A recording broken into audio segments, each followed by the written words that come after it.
लोग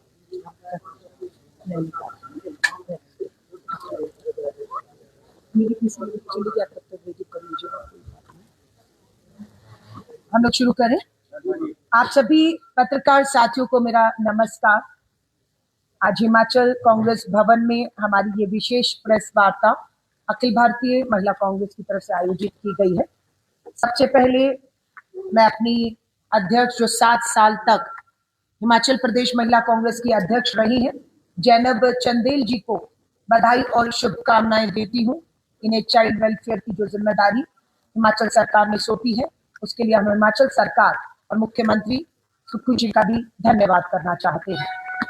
जैनब चंदेल जी को जिम्मेदारी के बाद हम लोगों ने तृप्ता ठाकुर जी को महिला कांग्रेस हिमाचल प्रदेश की जिम्मेदारी सौंप दी है। तृप्ता ठाकुर जी हिमाचल प्रदेश महिला कांग्रेस की एक्टिंग प्रेसिडेंट नियुक्त की गई है और आज ये जैनब चंदेल जी से अपना जो महिला कांग्रेस का झंडा लेंगी और पद ग्रहण आज करेंगी। इसी के साथ आज का जो मुद्दा है, मैं धन्यवाद करती हूँ हमारे साथ डिप्टी मेयर उमा कौशल जी और मेरे साथ नेशनल कोऑर्डिनेटर उमंग बांगा जी जो पार्षद भी हैं, बैठी हैं, और हमारे साथ आज आप देख रहे हैं हिमाचल की सभी महिला पार्षद आज इस मंच पे आपके सामने हैं। हम श्रद्धांजलि देते हैं, याद करते हैं श्री राजीव गांधी जी को, जिन्होंने 74 कॉन्स्टिट्यूशनल अमेंडमेंट संविधान संशोधन ना किया होता तो ये आधी आबादी इन पदों पर एक जनप्रतिनिधि के तौर पर आपको ना दिख रही होती। आज कांग्रेस और राजीव जी की सोच है कि देश में 15 लाख बहनें पंच, सरपंच, प्रधान, नगर निगम पार्षद, मेयर और डिप्टी मेयर के पदों पर बैठी हुई है। ये कांग्रेस की सोच थी, लेकिन आधी आबादी पूरा हक मांग रही है। इस आधी आबादी को पूरा हक से वंचित महिला विरोधी भाजपा सरकार ने रखा हुआ। 2010 में कांग्रेस की सरकार में सोनिया बहुमत था, महिला आरक्षण कानून पास करवाया राज्यसभा में। लोकसभा में बहुमत नहीं था, सहमति नहीं बन पाई, बिल पास लोकसभा में नहीं हुआ।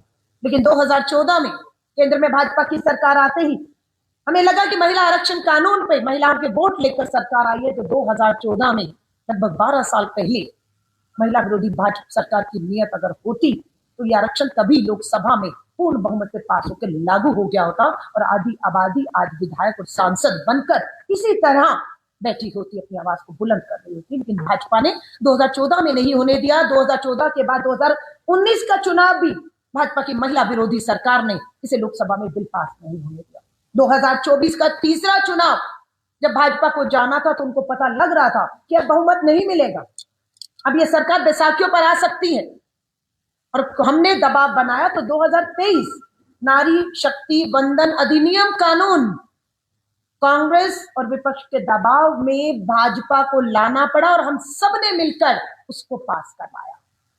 ये कानून पास हो चुका है। नारी शक्ति वंदन अधिनियम 2023 कानून बन चुका है, संविधान में दर्ज हो चुका है और अमित शाह देश के गृह मंत्री जी ने इसे विशेष सत्र में 16 अप्रैल को इसका नोटिफिकेशन और अधिसूचना भी जारी कर दी। जब यहां तक हम पहुंच गए हैं तो देश के प्रधानमंत्री नरेंद्र मोदी जी, आप देश को गुमराह क्यों करते हैं ये कहकर कि महिला आरक्षण कानून की भ्रूण हत्या हो गई और वो विपक्ष और कांग्रेस ने किया। आज दुख है, चिंता है कि देश की आधी आबादी प्रधानमंत्री जी से पूछ रही है, प्रधानमंत्री जी क्या मजबूरी है कि आप झूठ बोल रहे हैं, आप धोखा दे रहे हैं हमें कि कानून खत्म हो गया? कानून है, संविधान बनाया है, पास हुआ है, आप झूठ बोल रहे हैं।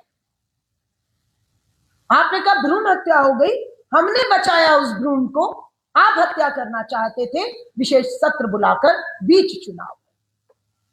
बीच चुनाव में कहा महिला आरक्षण को लेकर सत्र बुलाया जा रहा है, वो सत्र महिला आरक्षण कानून को लेकर नहीं था। फिर आपने झूठ बोला।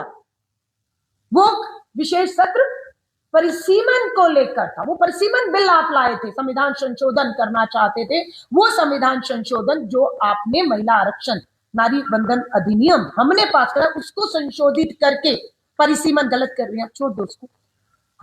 आप उसको लाना चाह रहे थे, आप उसको लाना चाह रहे थे। 12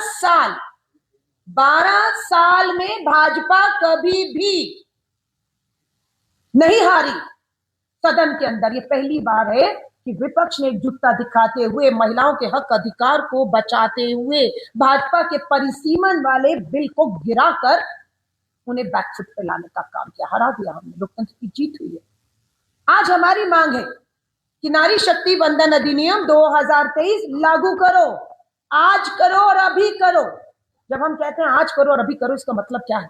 इसका मतलब यह है कि लोकसभा में आज 543 सीटें हैं, 543। आज और अभी जो कानून पास है उसे लागू करो। सीधा 33% का मतलब है 180 सीटें आज लोकसभा में महिलाओं के लिए आरक्षित होती है। इस कानून के तहत जो पास लागू होते ही 180 सीटों पर महिलाओं का अधिकार मिलता है। आप क्यों नहीं आज और अभी लागू करके हमें इन्हीं सीटों पर हमारा 33% का जो कानून पास है नहीं देना चाहते, क्योंकि भाजपा महिला विरोधी है, वो महिलाओं को हक अधिकार नहीं देना चाहती। हमारी मांग है कि इस आरक्षण में, और जो हमने पहले आरक्षण किया 73, 74 पंचायत नगर निगम में, SC, ST के साथ, सामान्य वर्ग की महिलाओं के साथ अति पिछड़ा वर्ग OBC बहनों को भी अधिकार शामिल करो आरक्षण में। ये भाजपा महिला और अति पिछड़ा वर्ग OBC महिला विरोधी सरकार है। ना महिला आरक्षण कानून जो पास है उसे लागू करना चाहती है और ना ही OBC बहनों को इसमें शामिल करना चाहती है। इन दो मांगों को लेकर हमारा एक जन आंदोलन शुरू हो चुका है। देश भर में हम लोग पोस्ट कार्ड अभियान की शुरुआत कर रहे हैं। ये देश भर में शुरू हो चुका है। 10 लाख बहनें जुलाई में मॉनसून का सत्र होना है। हम इन 2 महीनों में देश भर में 10 लाख महिलाएं ये पोस्ट कार्ड प्रधानमंत्री जी के नाम, पोस्ट कार्ड प्रधानमंत्री जी के नाम हम अभियान शुरुआत कर चुके हैं, जिसमें लिखा है नारी शक्ति वंदन अधिनियम 2003 लागू करो। गुमराह मत करिए प्रधानमंत्री जी, पास नहीं, पास हो चुका है, लागू करो, आज करो, अभी करो। दूसरी तरफ लिखा है OBC महिलाओं को आरक्षण में शामिल करो। पता बता देना चाहती हूं, श्री नरेंद्र मोदी प्रधानमंत्री भारत सरकार 7 लोक कल्याण मार्ग नई दिल्ली 11 के पते पर पूरे देश से 10 लाख महिलाएं इसे भेज रही है।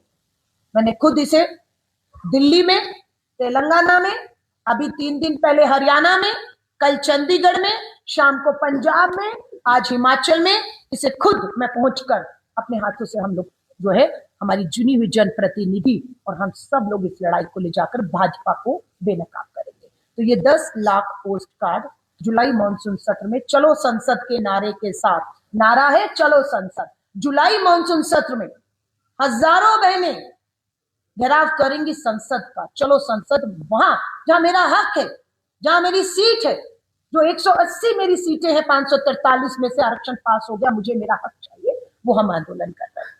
आज हम लोग हस्ताक्षर अभियान की भी शुरुआत कर रहे हैं। 10 लाख बहनें देश भर के हर राज्य में, हर विधानसभा, हर लोकसभा गांव में हस्ताक्षर अभियान में हिस्सा लेंगी। यहाँ पर भी आप अब अभी देखेंगे एक बैनर है जिसमें हम सार्वजनिक स्थलों पर वो बैनर लगाकर लोगों से भी अपील कर रहे हैं कि आधी आबादी को उसके हक से भाजपा महिला विरोधी ने वंचित रखा है, उसे लागू करने का दबाव बनाए। तो 10 लाख महिलाओं के हस्ताक्षर अभियान देश में चलेंगे, जिसे जुलाई में मानसून सत्र में सौंपा जाएगा। मिस कॉल कैंपेन भी हम लोग आज शुरू करेंगे शाम तक। चलो संसद के नारे से हम घेराव करेंगे। इन्हीं चीजों को लेकर हम आगे बढ़ेंगे। भाजपा एक और धोखा कर रही है। परिसीमन बिल बिना जाति जनगणना के वो थोपना चाहती थी। हमने कहा 26 और 27 में देश में जाति जनगणना होनी है ना। आप तो चाहती नहीं थी भाजपा सरकार। 2011 के बाद 21 में जनगणना होनी थी। भाजपा की सरकार ने 21 में 10 साल बाद होने वाली जनगणना क्यों नहीं कराई?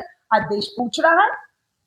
उसके बाद 26 में जनगणना हमने दबाव बनाया, खाली जनगणना नहीं, जातिगत जनगणना होनी चाहिए। झुकना पड़ा और माना जातिगत जनगणना होगी। जब 26-27 में जातिगत जनगणना हो रही है तो 11 की जनगणना को आधार क्यों भाजपा बनाना चाहती है? ये किसको दिख रहा है कि 11 में शायद इनको लाभ होगा। अगर 26-27 की जनगणना आधार बनी तो भाजपा के हाथ से सत्ता जा सकती है, इसलिए वो इस तरह से कर रहे हैं। हम चाहते हैं 26-27 में जातिगत जनगणना पहले हो, उसके आधार पर परिसीमन हो, उसके आधार पर 50% फार्मूला जो गृह मंत्री जी सदन में खड़े होकर 2 दिन की चर्चा के बाद अपने भाषण में कहते हैं 1 घंटा दे दीजिए, 1 घंटा दे दीजिए, ये जो प्रस्ताव है मैं इसमें 50% जोड़ लेता हूं। अरे मजाक था जब आपने बीच चुनाव में विशेष सत्र गृह मंत्री जी बुलाया, मजाक था। हम कहते रहे जल्दी क्या है, हबड़ा दबड़ी क्या है, चुनाव होने दीजिए, बंगाल और तमिलनाडु बाकी रह गया है। आपने चुनावी लाभ के लिए जो बंगाल में आपको दिख भी रहा है, इन्होंने विशेष सत्र बुलाकर हबड़ा दबड़ी में बिना सर्वदलीय बैठक बुलाए, बिना प्रस्ताव तैयार किया है, बिना प्रस्ताव पे चर्चा के विशेष सत्र बुला लिया और फिर कहते 1 घंटा दे दीजिए। हम आपको कहते हो गए चुनाव, बुला लीजिए, जुलाई का भी वेट मत करिए, अब बुलाइए विशेष सत्र, बुलाइए सर्वदलीय बैठक, लाइए अमित शाह जी अपना 50% वाला फॉर्मूला, अब आप करिए। लेकिन अब नहीं करेंगे कि नियत नहीं थी, चुनावी मंशा से ये सब किया गया था। जातिगत जनगणना ये नहीं होने देंगे, हमें शक है, इसलिए हम दबाव बना रहे हैं जातिगत जनगणना ये सब हो। एक मुद्दा हमारा, आपको मैंने बताया, मेरी चुनी हुई जनप्रतिनिधि है, इन्हें भी मालूम है इनका सफर सिर्फ पार्षद तक नहीं रुकेगा। हिमाचल में 68 के करीब हमारी सीटें हैं और लगभग 50% के फार्मूले के अनुसार 68 का 50% करें तो लगभग 30 से ऊपर, लगभग 30 से ऊपर सीटें बढ़ती हैं और महिला आरक्षित होती है। सो ये महिलाओं को हम आज से तैयार कर रहे हैं। हमारी लड़ाई पार्टी ने कहा है, आज की तारीख में 68 सीटें हैं हिमाचल के अंदर विधानसभा की। हम 68 सीटों पर टैलेंट हंट करें। हमारी ये बहनें ऑलरेडी हैं, इन सब से हम बात कर रहे हैं, इंटरव्यू कर रहे हैं कि किसको हम आने वाले समय पे महिला आरक्षित सीटों पर विधायक और लोकसभा में भी आरक्षण होगा। आज अगर 4 सीटें लोकसभा की हैं, उसमें से अगर 33% करें तो 1 और 50 करें तो 2 तो आरक्षित होनी है। तो आज ही से हमने अपनी महिलाओं को तैयार करने का, प्रशिक्षण देने का, आगे का चुनाव लड़ने का हमने पूरी तैयारी आज और अभी से इसी मुहिम से शुरू कर दी है। शुरुआत हमने अपनी चुनी हुई पार्षदों से की है जो महिला आरक्षित सीटों पर चुनकर आई हैं। अब हम इन्हें विधानसभा के लिए भी तैयार करेंगे और लोकसभा के लिए भी हमारी अपनी अंदरूनी पार्टी की तैयारियां हमने हर राज्य में शुरू कर दी है। दूसरा मुद्दा हमारे लिए है सबसे जरूरी, महिला सुरक्षा का मुद्दा, आरक्षण के बाद सुरक्षा। आज दुख की बात है, दुर्भाग्य की बात है, बेटी बचाओ का नारा देने वाली केंद्र की भाजपा सरकार अपने महिला विरोधी, बेटियों के दोषियों को, अपने विधायकों को, अपने सांसदों को बचाने का अपराध कर रही है। हंसराज सब जानते हैं, भाजपा का विधायक आज की तारीख में है, विधायक है, सदस्य भी है भाजपा का, सम्मान के साथ घूम फिर रहा है भाजपा की मीटिंगों में आना जाना। शर्म की बात है कि भाजपा के इस विधायक हंसराज पर नाबालिग बच्ची के साथ जो दुष्कर्म का आरोप लगा है, पोक्सो के protection of children from sexual offence के अधीन एफआईआर ही नहीं, चार्जशीट भी हुई है और चंबा कोर्ट में उन्हें पेश भी होना था, जहां पर हमारी महिला कांग्रेस ने जाकर काले झंडे दिखाकर इस बात का विरोध किया कि भाजपा को तुरंत उसे अपनी सदस्यता से, विधायकी से जो है वो मुक्त कर देना चाहिए और ये दबाव हमारा निरंतर जारी रहेगा। हम किसी भी नाबालिग बच्ची के दोषी को हिमाचल की विधानसभा में एक पल पे भी बैठने नहीं देंगे। हम पूरी ताकत लगाएंगे, पूरी तरीके का दबाव बनाएंगे कि ऐसे लोगों को, ऐसे अपराधियों को कहीं कोई जगह समाज में, सदन में नहीं मिलनी चाहिए। और महिला कांग्रेस पूरे हिमाचल में इस तरह कोई भी अगर महिलाओं का दोषी, बच्चियों का अपराधी है, उसके खिलाफ हम महिला सुरक्षा के मुद्दे को लेकर वचनबद्ध है। हम सड़कों पर उतर के दबाव बिल्कुल बनाएंगे पुलिस और प्रशासन पर। अदालतों को भी कहेंगे फास्ट ट्रैक में कोर्ट में ये मामले चलाइए और बच्चियों को न्याय दिलाइए। तीसरा हमारा मुद्दा है महंगाई को लेकर, जिसको लेकर हमारा आंदोलन, 3 मुद्दे हैं जिसपे पूरे राज्य में आंदोलन आने वाले समय में निरंतर रहेगा, एक मजबूत संगठन के निर्माण के साथ। 60 रुपया इन्होंने एलपीजी घरेलू सिलेंडर के दाम बढ़ाए। पता लगा 60 रुपया घरेलू सिलेंडर के बढ़ने के बाद भी सिलेंडर उपलब्ध नहीं हुए और लोग लाइनों में लग लग कर चूल्हे ठंडे हो गए और बच्चे भूखे रहे। ये देखा हम सब ने। आज कमर्शियल सिलेंडर की कीमतें सीधा 1000 रुपया, जैसे चुनाव खत्म हुआ, वोट पड़ा, अगले ही दिन 1000 रुपया सीधा कमर्शियल सिलेंडर के बढ़ाकर आज देश में 3000 रुपए कमर्शियल सिलेंडर पार कर चुका है। पेट्रोल डीजल के दाम पहले ही सेंचुरी 100 पार कर चुके हैं और अभी फिर बढ़ने के जो है वो सूचनाएं आती हैं कि सरकार पेट्रोल डीजल के भी दाम बढ़ा सकती है। रुपए के मुकाबले डॉलर 100 पार कर जाएगा, $1 की कीमत 100 पार करने वाली है। पूरी तरह से बेरोजगारी, अराजकता, संवैधानिक संस्थाओं का दुरुपयोग, सत्ता हासिल करने के लिए भाजपा का ये खेल को बेनकाब करने के लिए अगर एक नेता सदन के अंदर ऐसा नेता विपक्ष लोकसभा में घेरने का काम कर रहा है सड़कों पर, उसका नाम है राहुल गांधी। और पूरी भारतीय राष्ट्रीय कांग्रेस, पूरी महिला आदि आबादी अपने उस नेता, पूर्व कांग्रेस अध्यक्ष, लोकसभा में नेता विपक्ष श्री राहुल गांधी जी की साथ पूरी ताकत बनकर खड़ी। और हमें हमारे नेता श्री राहुल गांधी जी ने विश्वास दिलाया है कि जुलाई के अंदर जो लोकसभा का सत्र मानसून आएगा और राज्यसभा में भी हमारी पूर्व कांग्रेस के अध्यक्ष श्रीमती सोनिया गांधी जी बैठी हैं, हमारे कांग्रेस के राष्ट्रीय अध्यक्ष मल्लिकार्जुन खड़गे जी, और लोकसभा में राहुल जी के साथ प्रियंका जी भी हैं। हमारा विश्वास है कि राज्यसभा और लोकसभा में पूरा दबाव बनेगा कि बेटियों को न्याय हो, अपराधियों को फांसी हो, इस पे चर्चा हो सदन के अंदर, सदन में चर्चा हो महिला आरक्षण कानून को आज और अभी लागू करने पर, सदन में चर्चा होगी महिलाओं को महंगाई से राहत देकर उनको आर्थिक मदद देने की। तो अखिल भारतीय महिला कांग्रेस की राष्ट्रीय अध्यक्ष के तौर पर मुझे खुशी है कि आज पूरे देश में 6 लाख महिलाएं हमारी ऑनलाइन सदस्य हैं, जिनको लगातार हम प्रशिक्षण शिविर के माध्यम से आने वाली लड़ाई, आने वाली जिम्मेदारियों के लिए तैयार कर रहे हैं। अभी हमने पहला प्रशिक्षण शिविर हमने जो है गुजरात में किया, दूसरा गोवा में किया, तीसरा राजस्थान में किया, चौथा बेंगलोर कर्नाटक में किया। अब 16 और 17 को उत्तराखंड देहरादून में हम लोग कर रहे हैं और उसके बाद जल्द एक मजबूत, अभी कमान इनके हाथ में आई है तृप्ता ठाकुर जी, अब हम सभी की मदद से एक मजबूत संगठन का घोषणा भी संगठन की करने जा रहे हैं। और उसके बाद आप देखेंगे कि हिमाचल की हमारी जो सरकार है, जो भी फैसले कर रही है महिलाओं को लेकर, वो हम लोग जन जन तक पहुंचाएं उसके लाभ। और आज हम मुख्यमंत्री जी से भी हमारा डेलीगेशन संगठन का सरकार को मिलेगा और हम उनसे भी जो है, जो हमारी मांगे हैं, जो हमारी चीजें हैं, सरकार ने जो किया उसकी भी जानकारी हम लेकर जन जन तक पहुंचाने का काम करेंगे। तो मैं आप सभी पत्रकार साथियों को धन्यवाद करती हूँ कि आप लोगों से आज नहीं, 5 साल पहले और उससे भी 5 साल पहले मीडिया कम्युनिकेशन की जिम्मेदारी मेरे पास रही। आप लोगों से हमेशा सहयोग और संवाद होता रहा है। यही उम्मीद आपसे रखेंगे कि जब विपक्ष में थे तब भी, सत्ता में है तब भी, मीडिया से बात हम करते रहे हैं और करते रहेंगे।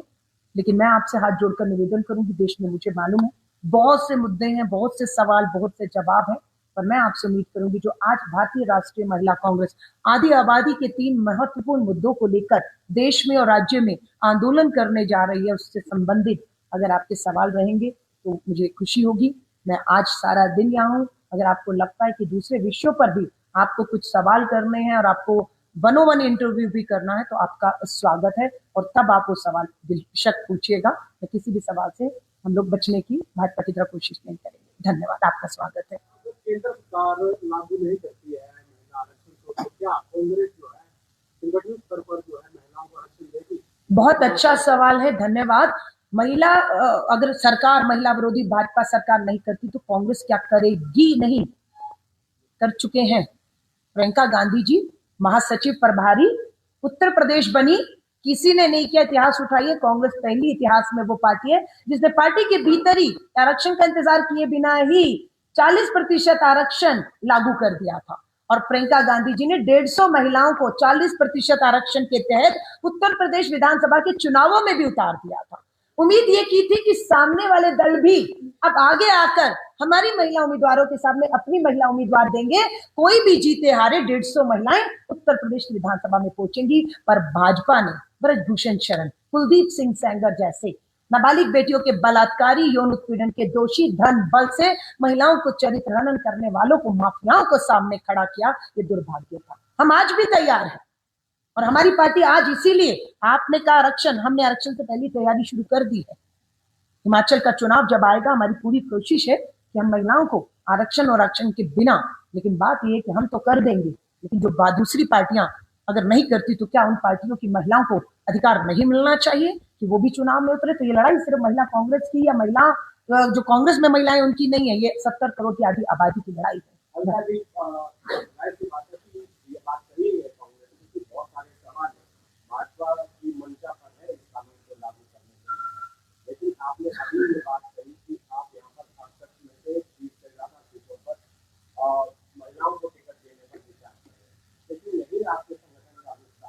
बिल्कुल।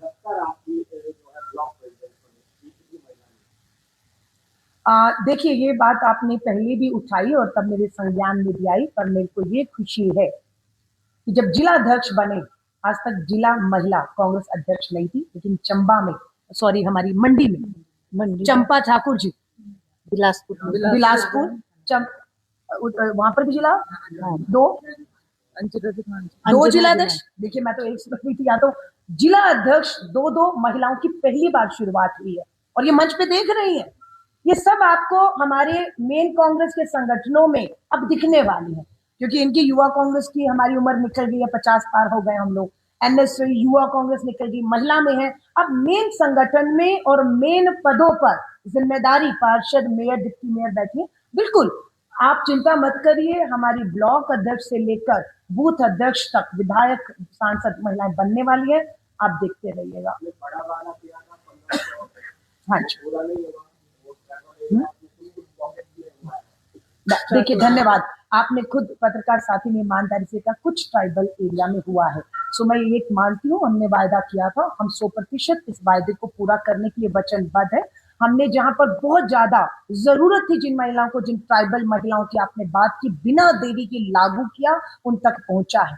हिमाचल का जो हक है, आप देख लीजिएगा, केंद्र में 400 नहीं, वादा जो था वो हमें मालूम है, घोषणा पत्र में लिखित में है, आएंगे दोबारा। भाजपा आई थी, हम भी आएंगे, सब आएंगे, तब भी आप थे, आज भी आप हैं, कल भी आप होंगे। जवाबदेही है, बिल्कुल तय करेंगे। लेकिन मुझे अपने मुख्यमंत्री पर गर्व है कि देश में अकेला राज्य है, देश में महिलाओं की शादी की उम्र बच्चियों की 18 साल है, लेकिन हिमाचल एक ऐसा राज्य है जिसने विरोध की परवाह नहीं की, और हिमाचल ऐसा राज्य बन गया जहां पर बच्चियों की शादी की उम्र 18 में 21 करने का फैसला किया, और दूसरे राज्य सीख रहे हैं, यहाँ से सीख रहे हैं। रिप्ता जी और भी कुछ बताना चाह रही हैं? 700 की जगह 1500 रुपया भी मिल रहा। तो हमारा संगठन मजबूत जाएगा और बिल्कुल महिलाओं को मिलेगा, जिनको मिल रहा है, जिनको नहीं मिल रहा है, क्या दे रही है, बातचीत करेंगे और बिल्कुल उनका हक। मेरी जिम्मेदारी है। भाजपा मेरे बहुत वीडियो मेरे चुनावी भाषण के डालती रहती है, बहुत वायरल करती है। अलका लांबा आई थी, इनसे पूछिए, यहाँ तो अलका लांबा वायदा करके गई थी, वहां तो देश के प्रधानमंत्री 8 मार्च महिला दिवस दिल्ली में, राजस्थान में, मध्य प्रदेश में, छत्तीसगढ़ में, उत्तराखंड में, सब जगह वायदा करके गए थे कि 500 का सिलेंडर मिलेगा और 1000 रुपया मिलेगा। अमित शाह जी, मोदी जी, आपकी क्या परेशान दिक्कत है कि डबल इंजन की सरकार, इतनी लूट खसोट वाली पूंजीपतियों की सरकार भी महिलाओं को अपने राज्य में देने की बजाय लूट रही है। आप कह रहे हैं दाम बढ़ेंगे, आप दाम बढ़ाने पर बात करते या ना बढ़ेंगे ये बात करते, कम क्यों नहीं कर रहे? तो हम तो सिंगल इंजन। हाँ जी, हाँ जी, देखिए, अभी जो विशेष सत्र बुलाया गया उसमें धोखा हुआ। महिला आरक्षण कानून पास है, लागू का दबाव है, लेकिन ये भाजपा सरकार को झुकाने के लिए हमें मालूम है, आधी आबादी को सड़कों पर आकर चलो संसद के नारे के साथ हम जुलाई के मानसून सत्र में 10 लाख बहनों के बीच में हस्ताक्षर अभियान चला रहे हैं, जिसकी शुरुआत हम यहाँ से भी आज करने वाले हैं। हम पोस्ट कार्ड अभियान चला रहे हैं, ये प्रधानमंत्री जी के नाम, उनके पते पर 10 लाख महिलाएं पोस्ट कार्ड मई और जून के महीने में जुलाई सत्र से पहले पहुंचाएंगी। मिस कॉल अभियान चलाएंगी। हम इसी तरह की बैठकें करके भाजपा का जो झूठ है उसे बेनकाब करने का काम कर रहे हैं, क्योंकि भाजपा ने धोखा देने के लिए अपने राज्यों में विधानसभाओं के विशेष सत्र भी बुला लिए। दिल्ली की मुख्यमंत्री को मैंने देखा अपनी ही विधानसभा में काला रिबन पहनकर प्रोटेस्ट कर रही है और कह रही है महिला आरक्षण बिल गिर गया। इतनी गुमराह है दिल्ली की मुख्यमंत्री।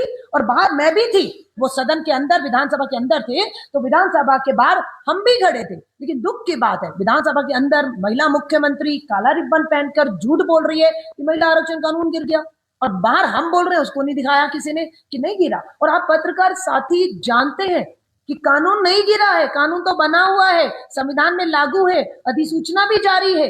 ये तो पत्रकार साथी भी जब पूछते हैं कि भाजपा कह रही है पास नहीं होने दिया, या पत्रकार साथी कहते हैं आपने पास क्यों नहीं होने दिया, तो मुझे बहुत हंसी आती है कि ये पास और लागू होने में अंतर है ना। क्यों गुमराह कर रहे हैं कि पास नहीं है? वो कानून बन गया, वो मेरा हक है, उसे छीनूंगी मैं चलो संसद का नारा देकर। हम इस भाजपा महिला विरोधी सरकार को एक मिनट भी बैठने नहीं देंगे।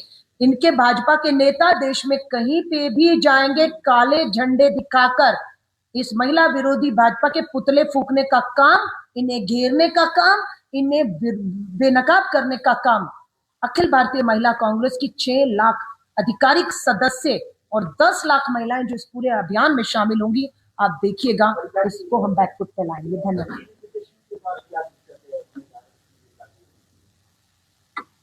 नहीं, डिलिमिटेशन का मतलब परिसीमन है। बिना जनगणना के परिसीमन कैसे होगा? होने दीजिए, वही तो कह रहे हैं, अच्छी बात है, वो तो चल रही है, हम चलवा रहे हैं। हमने दबाव बनाया जाति शब्द जोड़िए, फिर कैबिनेट में वो जातिगत जनगणना होगी। अब आप कराइए 26-27 में करा दीजिए ना फटाफट जातिगत जनगणना। और जब जातिगत जनगणना हो गई, आंकड़े आ गए हमारे सामने, अब आप उस आधार पर 50% के फार्मूले के आधार पर कर दीजिए परिसीमन और कर दीजिए 29 में लागू। जब तक जातिगत जनगणना नहीं होती तब तक परिसीमन नहीं होगा, तब तक आरक्षण लागू नहीं होगा। तो क्या हम महिलाएं इसी तरह तमाशबीन बनकर बैठी रहेंगी? नहीं। इसलिए हमारी मांग है कि आप आज और अभी लोकसभा में 543 सीटों पर जो कानून पास है, 180 सीटें बनती हैं, मुझे दे दीजिए, मुझे दे दीजिए। अगर 29 में भी हो जाएगा तो बहुत अच्छा है। ये कहते हैं महिला आरक्षण बिल गिरा दिया कांग्रेस ने, झूठ बोलते हैं। आप कहते हैं देरी हो रही है, चुनाव तो 29 में होना है लोकसभा का। आप बता दीजिए कि लोकसभा को आप भंग करके कल चुनाव करा रहे थे, बताइए देरी कहां हो रही है? परिसीमन आधार 2011 हो या परिसीमन का आधार 2026-27 हो, लागू तो 29 में होना है ना लोकसभा, तो तभी है। तो देरी और जल्दी का ये जो बहाना है ये झूठ है। प्रधानमंत्री नरेंद्र मोदी जी को लगता है झूठ बोलो, झूठ बोलो, बार बार बोलो, और लोग झूठ को सच मान जाते हैं। लेकिन मुझे मालूम है, हिमाचल के मीडिया से बहुत अच्छी तरह वाकिफ हूं।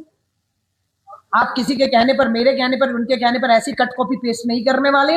अलका लांबा ने क्या कहा या भाजपा क्या कह रही है उसकी जांच करके सच और झूठ को बेनकाब करके अपनी खबर छापेंगे। महिला सुरक्षा, महंगाई, आरक्षण, भागीदारी।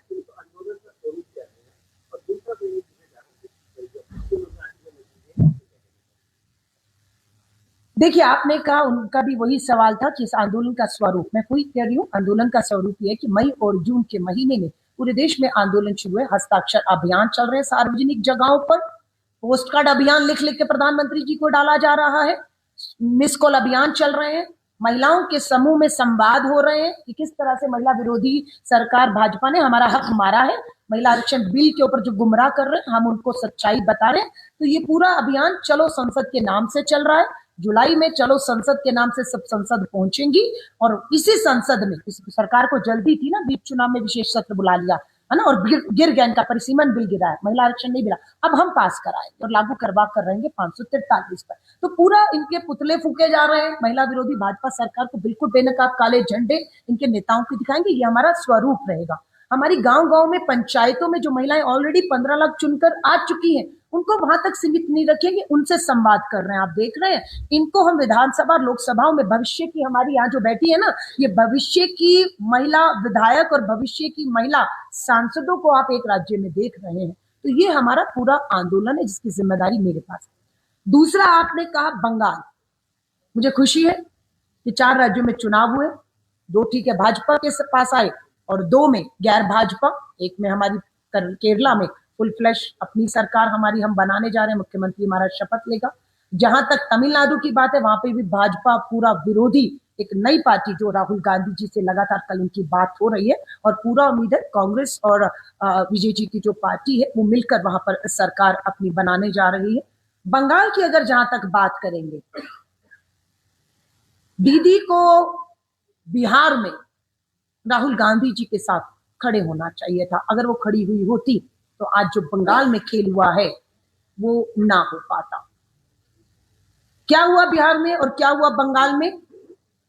ये चुनाव आयोग ने लोकतंत्र को चूना लगाने का काम किया जो सरेआम हो रहा है। बिहार में चुनाव से कुछ महीने पहले 65 लाख वोट आप काटते थे, 65 लाख वोट एक झटके में काटते थे। ये क्या है? उसके बाद एसआईआर जो बंगाल में भी हुआ, राहुल गांधी जी ने वोटर अधिकार यात्रा 15 दिन निकाली। चुनाव आयोग पूरा भाजपा की मशीन बनकर काम कर रहा था, वहां पर दीदी नहीं आई। दीदी को लगा नहीं ये बिहार तक ही इनका खेल रहेगा, उनका बिहार तक खेल नहीं रहा। बंगाल में भी वही एसआईआर के नाम पर 90 लाख वोट काट दिए और 27 लाख से अधिक वोटरों ने अपने वोट कटने की शिकायत को सुप्रीम कोर्ट में दर्ज करवाया। तो खेल तो पूरा एसआईआर और वोट चोरी के माध्यम से इनका देश में चल रहा है। भाजपा के 2 ही रास्ते इनको लगता है, हमारे 2 फार्मूले अमित शाह जी और मोदी जी के कामयाब हो रहे हैं, इसलिए वो फार्मूले पर निरंतर वो आगे बढ़ने के प्रयास में है। वो फार्मूला 2 ये है कि या तो ईडी, सीबीआई, इनकम टैक्स की रेड करवाओ, जो आम आदमी पार्टी के 10 में से 7 ईडी भेजी थी 14 अप्रैल को एक राज्यसभा सांसद, और 24 को वो भाजपा की वॉशिंग मशीन में धुल गया और वो सब आज भाजपा। या तो ईडी, सीबीआई, इनकम टैक्स से पार्टियों को तोड़ो और उनके भ्रष्ट अगर हैं जांच करके उनको जेल भेजने की बजाय क्लीन चिट देकर अपने यहां ले आओ। और या दूसरा रास्ता है चुनाव आयोग को आगे करके लोकतंत्र को चूना लगाओ, एसआईआर के नाम पर लाखों वोट एक ही झटके में चुनावी साल में काट कर अपना खुलेआम खेल कर दीजिए आप। तो ये तो हम एसआईआर वोट चोरी के खिलाफ भारतीय राष्ट्र कोई हो ना हो, मैं उनके पैर नहीं जा रही हूँ।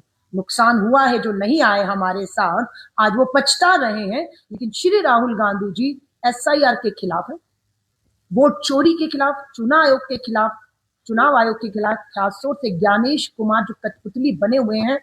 हम जीते हैं, हम हारे, हम इस लोकतंत्र में संवैधानिक पदों पर बैठे लोगों को समझौता नहीं करने देंगे और हम इस लड़ाई को निरंतर राहुल गांधी जी के नेतृत्व में आगे बढ़ते रहेंगे, इस सरकार को घुटनों पर लाएंगे। ईवीएम से क्या लगता है आपको? ईवीएम से खेला हुआ। दूसरी बात ये है कि क्या क्या जो गठबंधन की पार्टी है वो इसका बहिष्कार करकर बैलेट के ऊपर जाने की? नहीं, देखिए मैं आपसे फिर कहूंगी, हमें भी एक समय पर लग रहा था कि मात्र ईवीएम में ही दोष है, मशीनों के साथ इलेक्ट्रॉनिक, क्योंकि बड़े बड़े देशों में भी, अमेरिका और बड़े बड़े देशों में भी ईवीएम नहीं है, बैलेट है। हम भी एक समय से बैलेट से इधर आए, लेकिन शक है, लोकतंत्र, सवाल उठेंगे। हमें लगा खाली ईवीएम से छेड़खानी है, फिर हमारा ध्यान दिलाया गया राहुल गांधी जी को कि खाली ईवीएम में अब इनको पता लग गया ये पूरी तरह से खेल में बेनकाब हो गए हैं, अब कभी भी इनकी चोरी पकड़ी जा सकती है, इसलिए अब इन्होंने दूसरा खेल शुरू किया है। वो दूसरा खेल एसआईआर वोटर लिस्ट, वोट काटना, वोट अपने मुताबिक बनाना, कहीं परिसीमन 2001 को आधार बनाना जम्मू कश्मीर और कहीं 2011 को असम में परिसीमन को, जनगणना को परिसीमन का आधार बनाना और अपनी सीटों को खुला खेलना। राहुल गांधी जी के साथ माफी चाहूंगी, मुझे नहीं मालूम देश का मीडिया, आपकी बात नहीं कर रही, देश का मीडिया क्यों नहीं खड़ा जब देश के मीडिया के सामने राहुल गांधी जी ने इंदिरा भवन में बैठकर हरियाणा के अंदर 25 लाख फर्जी वोटों को सामने लाकर खड़ा कर दिया था। हमने ई वोटर लिस्ट मांगी, किसी ने नहीं कहा कि चुनाव आयोग क्या दिक्कत है, नेता विपक्ष लोकसभा इतनी बड़ी पार्टी ई वोटर लिस्ट मांग रही है, दे दीजिए ना, कुछ दाल में काला नहीं, क्यों नहीं दी? और फिर भी हम रुके नहीं ई वोटर लिस्ट के उस पे, हमने फिजिकली लिस्टें कागज लिए, 6-8 महीने हमारा एक एक कार्यकर्ता फोटो को, नाम को, पिता के नाम, घर के नाम को, जीरो पता, ये वो मिलाता रह गया। पता लगा जिस हरियाणा में हमारी सरकार बन रही थी उस सरकार को हम सिर्फ 22,000 वोट का अंतर है। हरियाणा में भाजपा और कांग्रेस में पूरा वोटों का अंतर मात्र 22,000 से मारते हैं। जहां हम सरकार बना रहे थे वहां 22-25 लाख वोट फर्जी बनता है और 22 से मारते हैं। कहते हैं राहुल गांधी हार रहा है। राहुल गांधी हार नहीं रहा। चुनाव आयोग ऐसा या संवैधानिक संस्था धन और बल के दम पर साजिशों से, धोखों से लोकतंत्र को हराने की साजिशें चल रही हैं। किसी ने चुनाव आयोग को नहीं कहा ये जो वोट अगर फर्जी नहीं है तो आप भी जांच करके देश को बताओ। जो कानूनी कार्रवाई है, राहुल गांधी जी तो तैयार है, करिए ना एक्शन।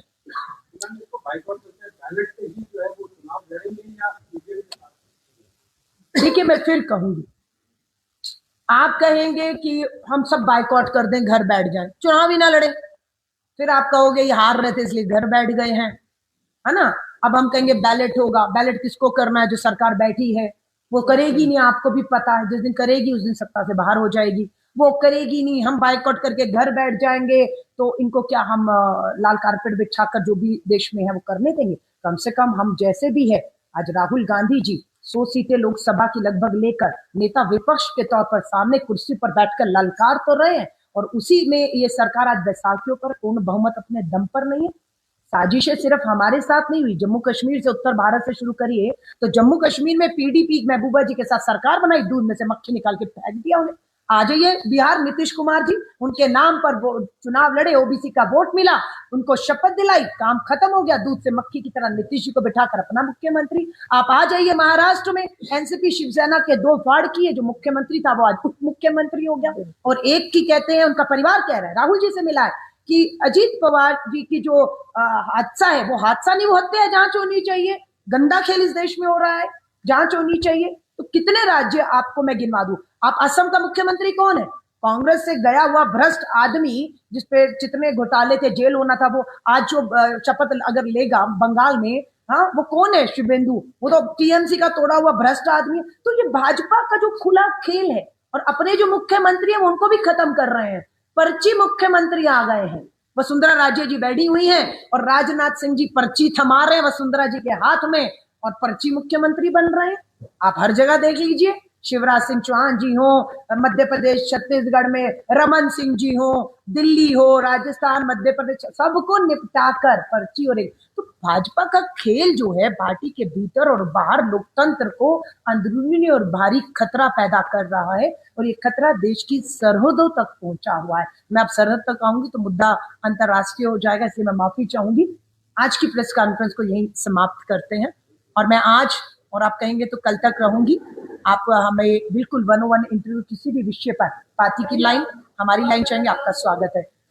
तो मैं अभी माफी चाहूंगी, यही प्रेस कॉन्फ्रेंस समाप्त करनी होगी क्योंकि मेरी अभी राउंड कॉन्फ्रेंस बीच में रह गई थी। इसके बाद धन्यवाद, एक पोस्ट कार्ड फोटो, एक फोटो इसके बाद, क्योंकि देखिए 11:30 बजे के 12:30 1 घंटे का लगभग होने वाला है। इसके बाद दोबारा करेंगे पोस्ट कार्ड अभियान, एक फोटो आगे है ना, इसको हटाएंगे तो आपको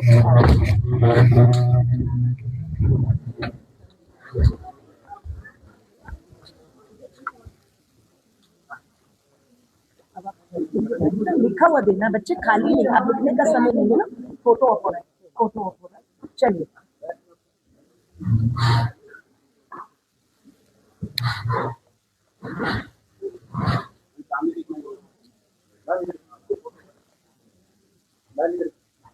हमारा बैनर लग चुका है बाहर, जो हम सार्वजनिक जगहों पर हस्ताक्षर अभियान भी शुरू कर रहे हैं।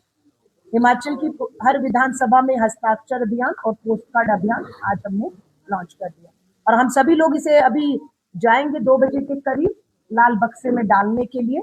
आप कुछ पत्रकार साथी अगर फोटो ऑप के लिए लाल बक्से तक आना चाहें, जो हम सब ये प्रधानमंत्री जी के पते पर डालेंगे, तो वो भी आप लोगों को हम सूचित ऑफिस की तरफ से ग्रुप में कर देंगे। धन्यवाद आप सभी पत्रकार साथियों का, बहुत बहुत धन्यवाद। और माफी चाहूंगी जिन पत्रकार साथियों के मैं सवाल नहीं ले